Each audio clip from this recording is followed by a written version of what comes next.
Welcome back to another episode of On Jae'Sean Tate's Junk Podcast. On the King's Dime is back for another week, round 8, breakdown and some more chat around the Sydney Kings. There's plenty to discuss, including Jae'Sean Tate and his fabulous season continuing. We've got a new signing too to unearth, Xavier Cooks. Fabulous junk. Yeah, man. His junk is gold-studded. He's just been fantastic this season. It's been one of the key signings of the season, one of probably the best players in the league. Arse has been a key signing. Yeah, man. He's bouncing people out of the way. He's just been absolutely killing it. But yeah, anyway, you can like, share, subscribe all the way along the bottom on YouTube. iTunes Podcast Addict is a little stalled at the moment. We don't have any time left on the podcast, Podbean or whatever it is. So we just got to wait a few weeks to get that going. So just go over to YouTube. These are going up on YouTube, or you can watch them on Facebook. We are on Facebook on the King's Dime, on Twitter on the King's Dime. We've been doing some tweeting. I'm pretty awful at it, so just call me shit, and that's say it's funny. It's good stuff. And we do have a Patreon, so if you do want to pay, or we are trying to crowdfund some hosting. So if you do want to throw us a couple of bucks to get some hosting sorted, then do that. We really appreciate it. Andy, round 8 in the books. But did we want to talk about Xavier Cooks to start with, the new signing? I think we do. It's a pretty big move mid-season in a 10-1 roster to kind of enter that kind of caliber play into the team, I think. Pretty ballsy move, pretty big coup around the league, I think, to get Xavier Cooks and wave Quiney. Yeah, what did you think about Kawani's time in terms of, is it a good move for the franchise in general? Well, I think you have to. I think that you've got to jump on this now. We won't have Lazada next year. He will go back to the Pelicans, and you kind of want that 2-3 combo guard/forward for long term. It's a multi-year deal, so you'd have to think it's probably 2.5 years.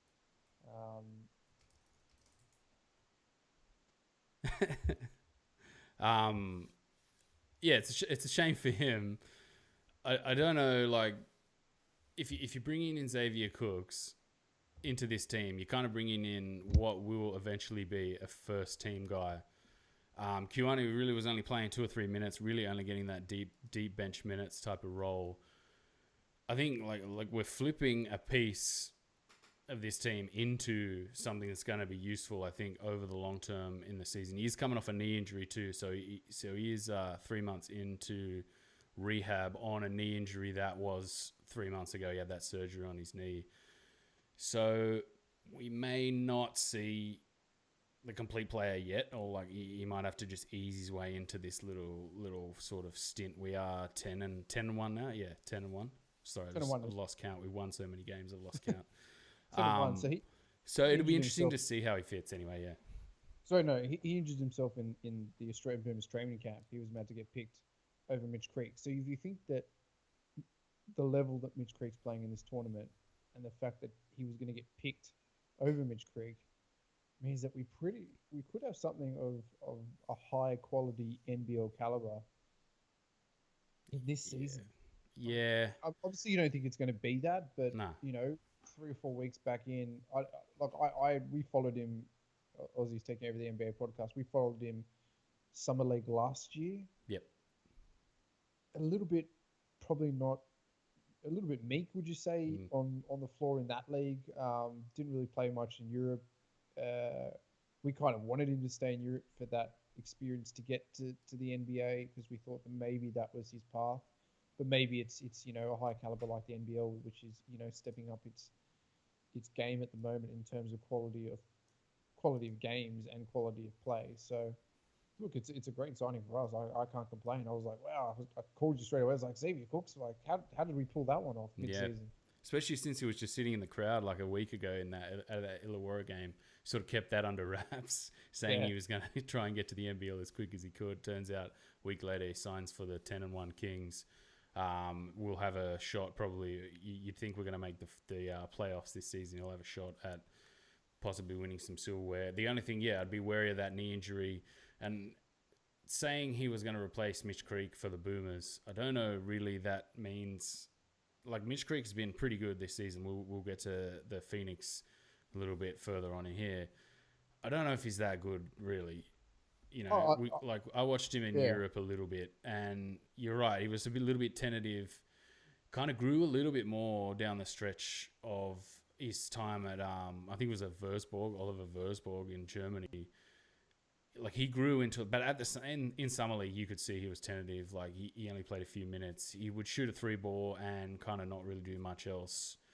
So that's one thing to be aware of. But again, it's sort of like the Lazada situation where he comes in and you don't have to do everything. All you need to do is find your spot, fit, and you'll probably get 10 minutes.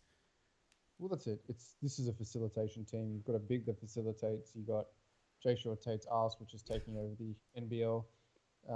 You've got Casper Ware that can, dish a dime. You've got Lazada potentially playing that oversized 2 guard. Kevin Leach is just an unselfish team. So for a guy that can just stand in that 3-and-D position and just knock down 3 balls is crazy on a team that's already knocking down the most threes in the NBL, taking the most attempts.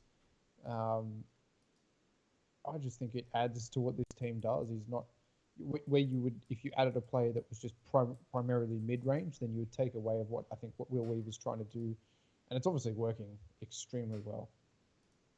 Yeah, so I think it's been the perfect blend of kind of X's and O's, attitude, unselfishness, and some growth from some of these guys. And obviously, you put Jae'Sean Tate in this team. His willingness to get through games. We'll get to that South East Melbourne game, but I think, yeah, man, full credit has to go to Will Weaver. But we saw to start the season, or saw in preseason, the emotional connection with the team, I think, has made the team better in terms of X's and O's. It's a flow-on effect rather than I'm playing this game. This is how I'm going to take this league by storm. We're going to do this. Like, feels like everyone's just playing 10% better. It's not fully come together yet completely in stretches. We've still had a few games where we looked a little bit wobbly and pulled it out. But that's just a testament, I think, to the mentality that he's brought to this team. I think we're playing a lot better. I think he's a better Bogut manager as well. And that's an important. What are you trying to say about that? What's that all about? I may say that Andrew Gaze and Bogut may not have seen eye to eye. Just quietly. Allegedly. Just quietly. So I think it's a good thing, man. For Bogut to go from MVP to this season basically playing 20 minutes a game, just shy of 20 minutes a game. That's pretty impressive for a coach to be 10-1 and have your star player basically playing 10 minutes less per game than last season. Because I have no doubt towards the end of the season, Bogut's going to ramp up and go back to playing his 30 minutes a game. Like, he's going to keep him out there in the crunch end of the season. It's just nice that this next 3 months, it'll be fine him just playing. I don't think he's going to win MVP with the numbers that he's putting up. No. But, that's another testament to the sacrifices that some of these guys are taking as individuals. Well, that's it. Is it more important for him to come back and win some silverware, or is it more important to win MVP? And I think he did that last year. He won. He came back and got the accolades. Now it's time to actually bring the title back to Sydney. And I think he's doing that quite well. And I think he uses kick it so much better than last season. And it's intelligent plays down the stretch, Defensive stop, get Bogut back in. Offensive stop, get kick it back in. It just little bits and pieces that you probably don't see a lot of, but you just compare that to what we had last year. And it was just like high weave, Bogut at the elbow, facilitate, oh, no, lanes are closed, oh, we can't do anything, Randall ISO, nothing. That was kind of our down the stretch play, where you just look at it now, it's just so much higher IQ basketball than what we played last year with the same level of players. They've just brought up a hell of a lot more. I mean, it does help that you have Casper Ware on your team too. That does help. Still taking some bad shots though, man. Yeah, but that's Casper. It's just kind of like he's gonna take a lot of bad shots, but he's also gonna make some ridiculous shots, and it's gonna get you more wins than losses. So you just deal with it, I think. Just quietly, he's brought his 2-point percentage up. I think he was sitting at around 32 or 33% from 2. He's up to 50% basically from 2, so inside the 3-point line, which I think has made his game appear in the team a lot stronger to fit this team. It's kind of that's the Randall equation from last season, where it was obvious Randall was making this transition through the season that, right, I can't just hike up bad shots all night. And I think Casper kind of still wants to take 2 or 3 just bad ones, and you're like, Cass, come on, mate. But I definitely feel like the chemistry's a lot stronger between him and the rest of the team when he's not taking those bad shots. Agreed. And getting the ball to Jae'Sean Tate's ass more is just going to be more efficient. Man, what's he shooting from the field? 73%? Yeah, 73.4% from the... 65.3% from the field, 73.4% inside the three-point line. It's ridiculous. And to be honest, 31% from 3 is an acceptable... 22 shots for the season. That's a pretty acceptable percentage for a guy who isn't really a three-point shooter and isn't going to shoot volume three-pointers, in a way that he's going to make them. Yes, you would have to say that he is definitely in the MVP race. I reckon, man. Like low-key, sneaky sort of dark horse outsider. He just keeps getting better. That's what I mean. Like, it doesn't seem to stop. He seems to make the big plays at the right time, and he's putting up the numbers. Really. Currently 15 points per game, 15.8 points per game, so basically 16 points per game. 6 rebounds a game, only 2 assists a game, but that's all right. 1 steal. And absolute beast, man. It's one thing that you don't see on the stat sheet. We'll just fast forward a little bit to sort of the third quarter in this Melbourne game. It was his I'm going to take this game by the scruff of the neck. I'm going to get at Mitch Creek. I think he had 3. I think he had a dunk and then 2 kind of just inside bully buckets on Mitch Creek that's just sparked the team back into life, basically, after they had that huge run. And it was something last season that we just didn't have a guy that did that, really. It was Kevin Lish shooting some jumpers and Randall getting just crunched in the lane and never getting any foul calls. And David Ware doing absolutely sweet FA. David Ware, hey, there you go. Hey, to go from that team last year to this team, man, it's been really good. Do we need anything else to discuss before we get on to the Melbourne Phoenix? Let's wrap the Phoenix. This is our first vision of the Phoenix this year, and they actually look like a pretty good team, to be honest with you. I could definitely see Dane Pineau as one of the candidates for most improved player. Still gets dominated by Bogut a fair bit, but that's an elite center though. Yeah, look, he's finishing around the rim's gotten a lot better, I have to say. Definitely a lot better. Still no elbow game. Still shot a 3. It was a brick, but still a little bit stone handsy. He bricked that play at the end of the game. He was looking at the basket instead of looking at the ball and stone handsed it, and that was the end of that chapter. So, but much better than his time at Sydney, I can tell you that. So this Phoenix team, they are 5-5. They started the season pretty hot. I think they were 4-1 at one stage, and then I think they've lost. I think they've won 1 in their last 5 or something like that. Something just crazy like that. I think they're a good team. You heard me talk about them at the start of the season. I'm pretty high on them. I think Mitch Creek's solid. They've got a pretty solid array of guys around them. Robertson's, solid point guard. I think he's cooled off a little bit from outside. He was shooting the ball like just blazing hot at the start of the season. And they have Ty Wesley out too, which is that's a big loss for them, really. Like that's one of their sort of main off scorers to go with Mitch Creek. What did you think? Like, we went up pretty big. I don't like these capitulations. Like, I was sitting there at halftime, just like garbage time again. Sweet. Yeah, but Bogut pretty much didn't play that third quarter.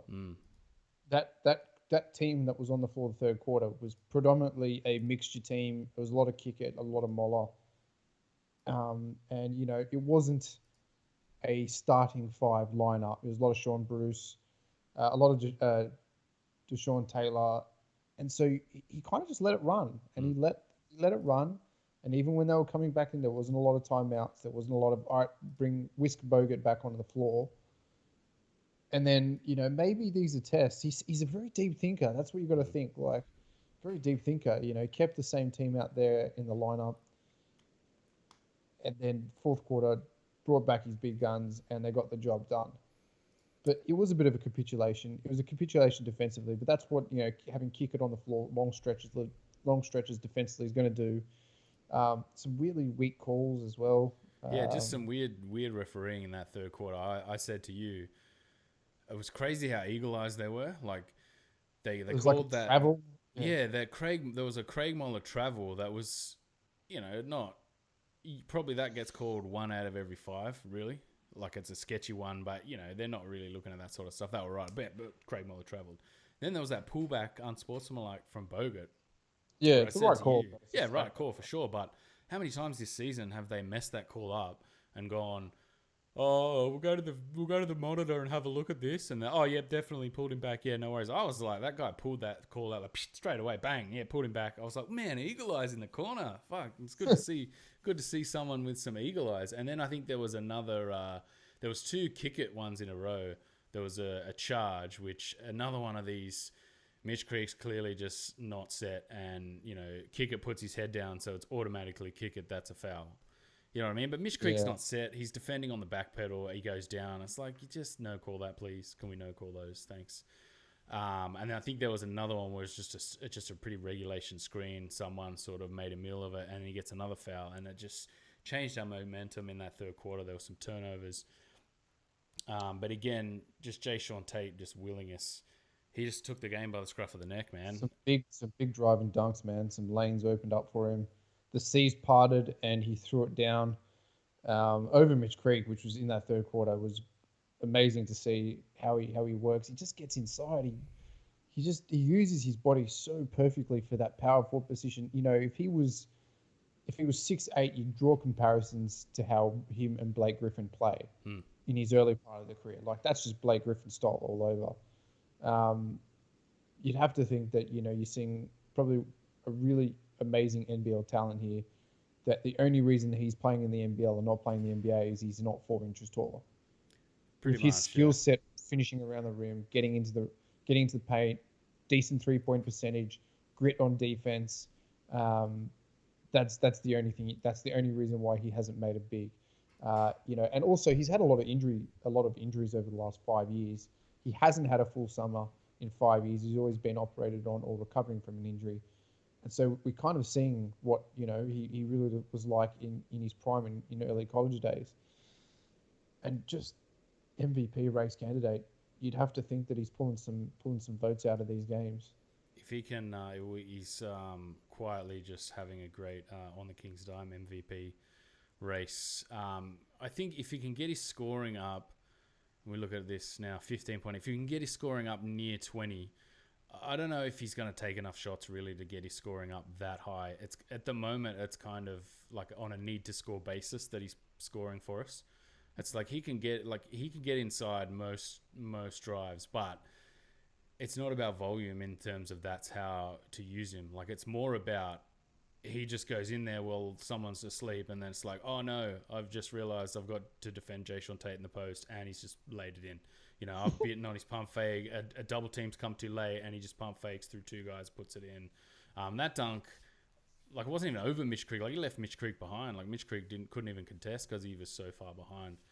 And yeah, just phenomenal, man. I can't say enough good things about him. Attitude wise, just a real leader, just a junkyard dog.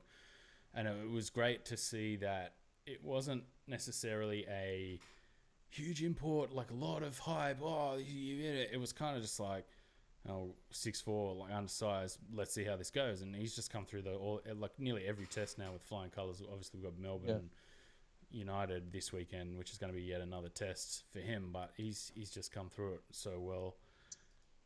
Looking through the stats for the rest of the team, no one else really played that well, I don't think, apart from Casper Ware. Bogut was pretty solid.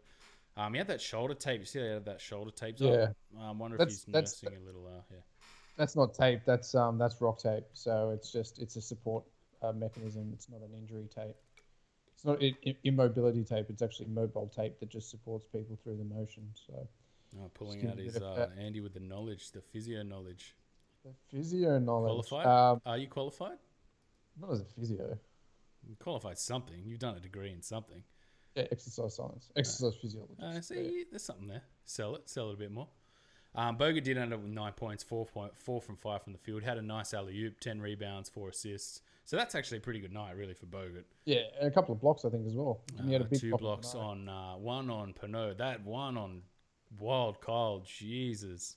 That was massive. Absolutely stole his soul. Shang Tsung style. Your soul is mine. Like, just... And then Wild Kyle just still comes back. I love that about Wild Kyle Adam. Just don't care. Just going to keep trying to shoot it and getting inside. And I was like, jeez, man. After that, I was just straight to the bench, like down the tunnel, not even come back out for the rest of the game.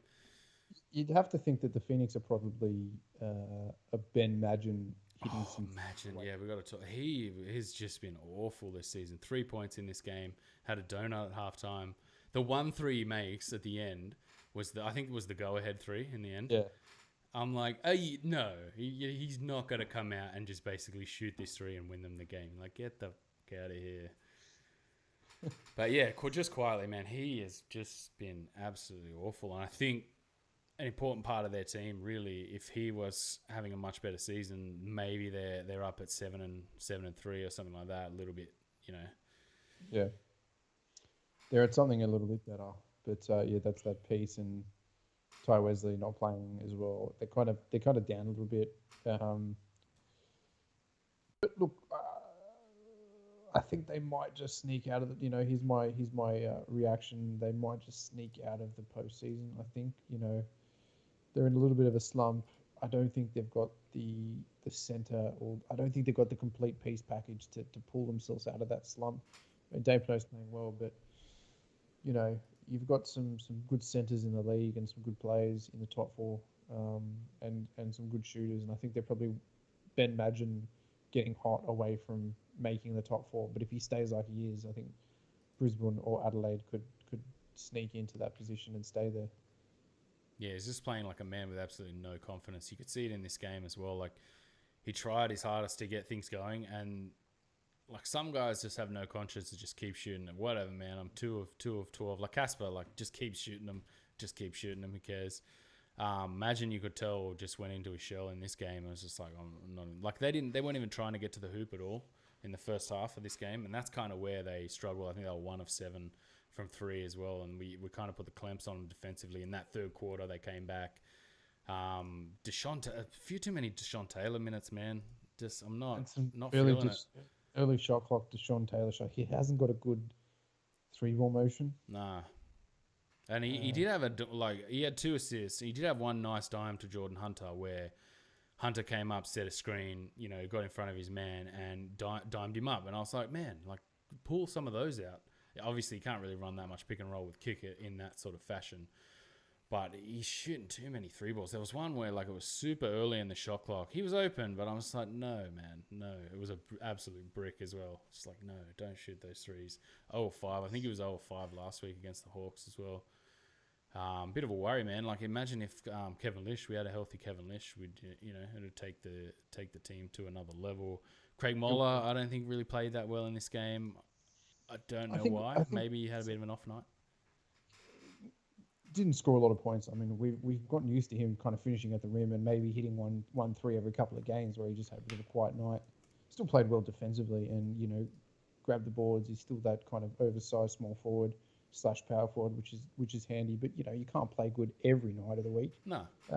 Except if you Jae'Sean Tate's junk, then that's playing. Ended up with -9. I think that's his worst plus-minus of the season. Just look that up real quick here. In his, -9 is the worst for Craig Moller this season. His other lowest was a -3, and then +5 is his second from that. So he didn't really play that great, and usually gives you something off the bench. Sean Bruce, I thought, played all right, especially when he's matched up on Wild Kyle. You kind of see the mirror in that. He had 4 dimes, which was good to see. If you look at Sean Bruce is having similar stat lines to Wild Kyle. I just love saying Wild Kyle. Adnam had 3 of 9, 3 of 8 from inside, basically. Only shot 1 3.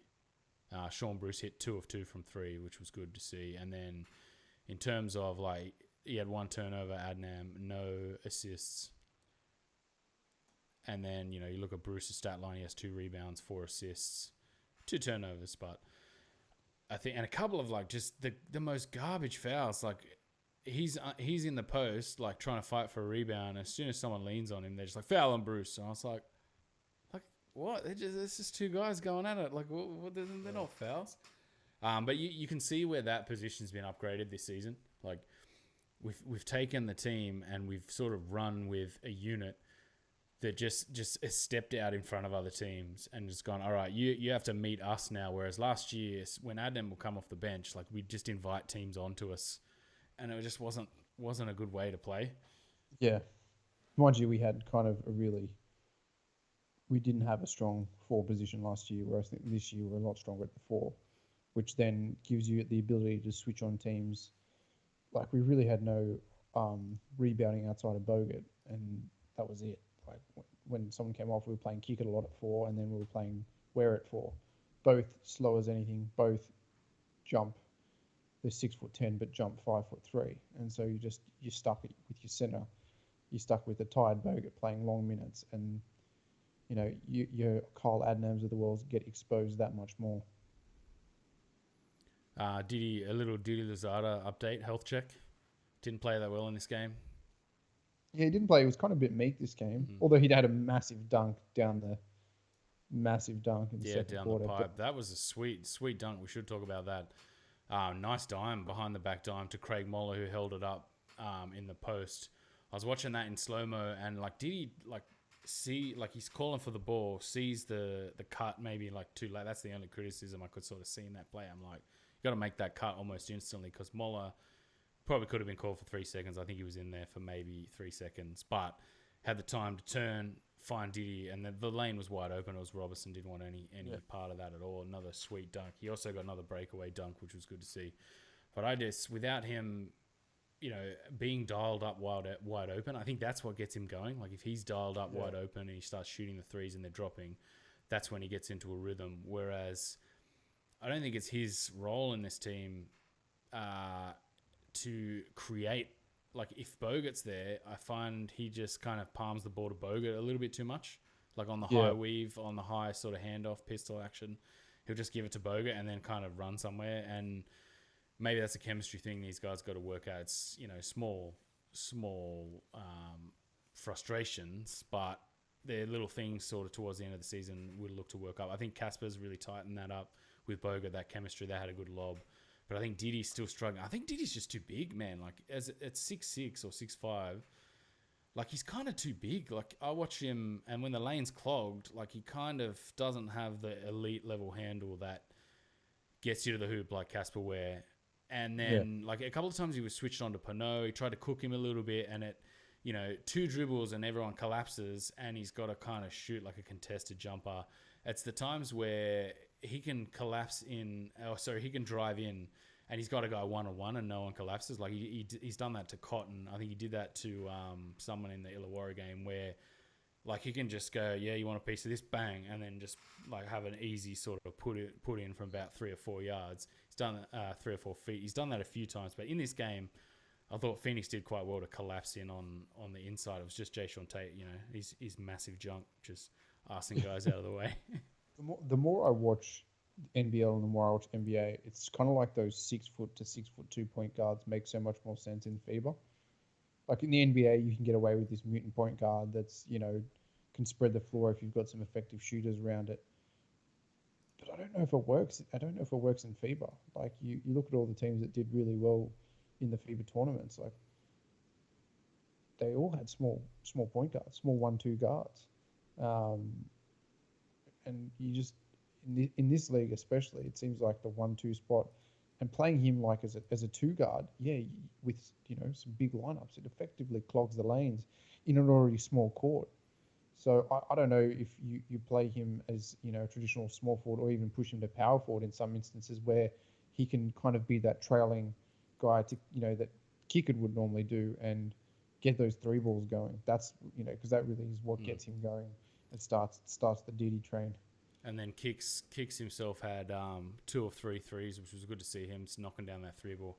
And it's good to see that he's getting supported on the defensive end for starters. And then he's got a niche to run into, basically. We're not just using him as like, you just got to, be part of this offense and do stuff on the offensive end. It's kind of like, he's got a handoff, pick and pop, and then you just shoot 2 threes, and then that's it. You get taken off the court, and like he's using his minutes way better this season. I think remember 20 minutes of post kick it last year. Yeah, like go to offense, spark offense. Ugh.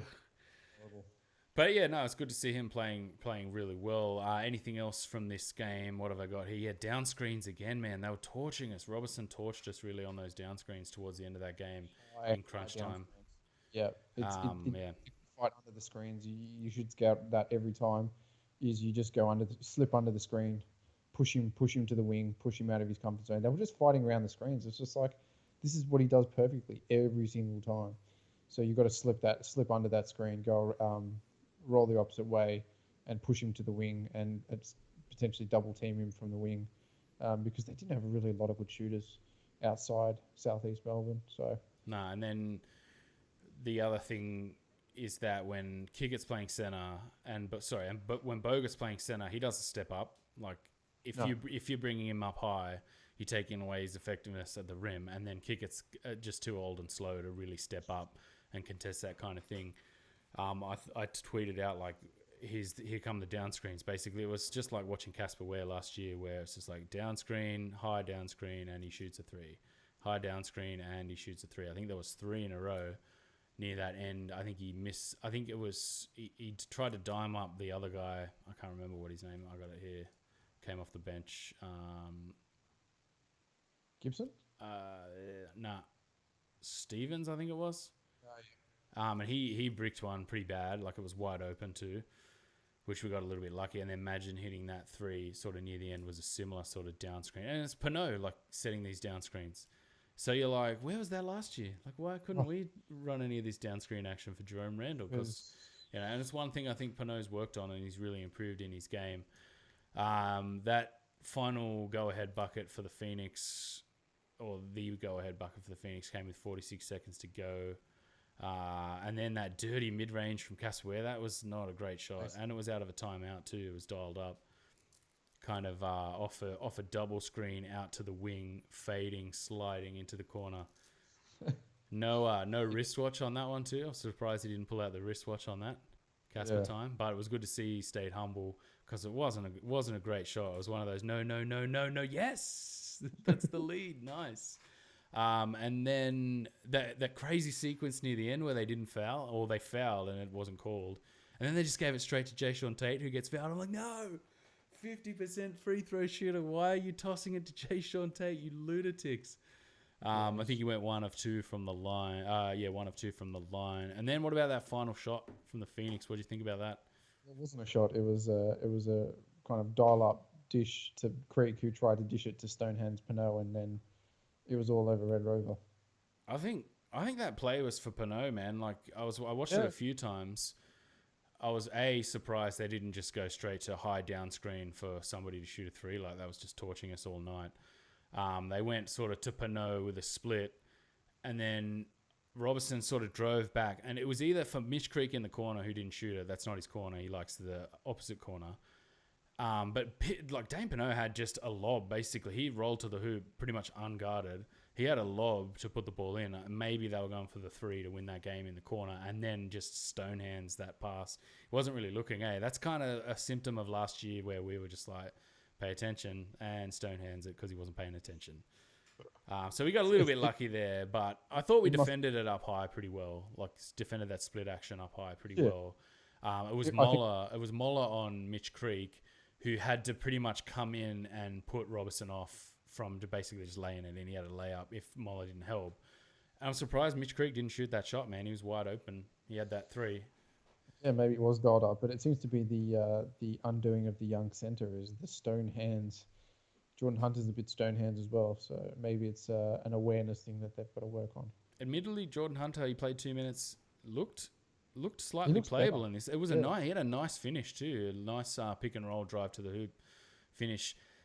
You notice, like I think he had two lots of screen and roll when he was on the court, and you notice straight away, you see it, and you're just like, we barely run any of this for Bogut or Kick It. because Yeah. you're not really like Bogut handles the ball and kick it's kind of just too slow and isn't going to really roll off of anyone. Yet they're always going to get back. So I wonder if we're going to see maybe a little bit more of him towards the back end of the season, of Jordan Hunter rather, towards the back end of the season, running a little bit of screen and roll to kind of bail us out with some offense. I mean, why would you though? You would want to see more of them in case one goes down for the finals. You need a playable centre. You need a guy that's played some minutes as well. I feel like all of them are like next man up though. You know, like I don't feel like, oh man, we need to get this guy minutes just in case. Like I kind of still feel like all of them are just next man up, have a crack. Who cares? You know, the team's versatile enough to just like, just have a crack. You know. Yeah. All right, we'll move on to MVP race. 3-2-1. We're doing on the King's Dime 3-2-1 this season. We'll give you a score update in the half season episode that we will do around about Christmas time, which is our tradition. Second year of doing that around Christmas time. 3 points goes for Andy. Tate. Jae'Sean Tate. I had Jae'Sean Tate as well. 2 points. Where? Yep. And 1 point, I don't know, man. I couldn't think of anyone off the top of my head. I got to think for the two big blocks, it's got to be Bogut. Yeah, Bogut. I think that's, it's almost like what's the point of giving anyone 1 point, really? I think this was kind of this is a 1 point performance. Ware's had a couple where you're just like, oh, I don't really want to give him 1 point, but, we'll just give him 1 point, I guess. But I don't know. I thought Bogut played quite well, but it was a pretty low key night for him. Yeah, he's not really playing many minutes, and it's not really his team to go to run offense anymore. I mean, he will be useful and healthy come the playoffs. That's what we want out of him. For sure. And we'll get to tips for next week. How many tips did I get right this week? I had some good ones. You were one game away from a perfect round, which was 36ers at the Bullets. We all went 36ers. Everyone pretty much went 36ers, and the dirty Bullets just pulled it out. Yeah, I had the crazy. Yeah, I got gypped, man. The Taipans just totally gypped me out of a possible almost perfect round as well. Those dirty Taipans. But admittedly, like we did sort of poo-poo LaMelo a little bit, and that was the kind of game he had against the Taipans. That was like, okay, now we're starting to see what this LaMelo ball's all about, type of thing. Yeah, that was a pretty amazing performance. Right, I just typed that in, and now we got United at the Taipans to start. Can't go past Melbourne. Melbourne. I'm going to go Melbourne as well. And then we've got the Hawks at the Breakers. I'm going to go the Hawks. That's Battle of the Poo-Poos, eh? Poo-poo platter. I'll just go Breakers just for fun. RJ kind of beasted the Hawks last time. We haven't really had an RJ Hampton health check. He's kind of been low-key and just disappeared out of the league a little bit. Yeah, it's kind of been nonchalant. Out of the, not out of the league, out of the media sphere a little bit. After he got ejected in that game, that was just ridiculous ejection. Phoenix at the Bullets. I'm going to go the Bullets. Wait, is that at the Bullets or is Brisbane? No, it's at the Bullets. You're going Bullets? Yeah. I'm going Phoenix. They're going to bounce back, get back to winning ways against the Bullets. United and the Kings. At the Kings. Gotta go the Kings. Kings, yeah. We'll go down on that ship. I think that's a game we can win too. We'll say a little bit about that game after this, but I think it's a game we can win. 36ers at Wildcats to finalise the round. I'm going to go 36ers. Ooh. I'm going to go Perth. No Tariq White. Yeah, it's true. It's true, but I still think they got enough. They played quite well against the Taipans. Just they fell over in that final quarter against the Taipans. It was basically they had no scoring and they died down the end of the game. So all right, we'll do a little bit of a quick preview before we wrap it up against Melbourne United. Another grudge match. Indeed, I Melbourne's been playing very well. They have. After I wasn't very high on them to start the season, they started the season 0-4. I was like, Sean Long Trimble, not liking it at all. And then suddenly it's just, it's caught fire. They're actually playing quite well as a team. Shea Ely's coming off the bench and giving them good minutes. Yeah. Just like, where did that come from? It's a sneaky good team. You can't go past Golding, McCarran. It's a sneaky good team. And McCarran's been playing fantastic as well. Yeah. And a good defensive set. And Barlow, with his ridiculous 3-point shot, just keeps dropping them.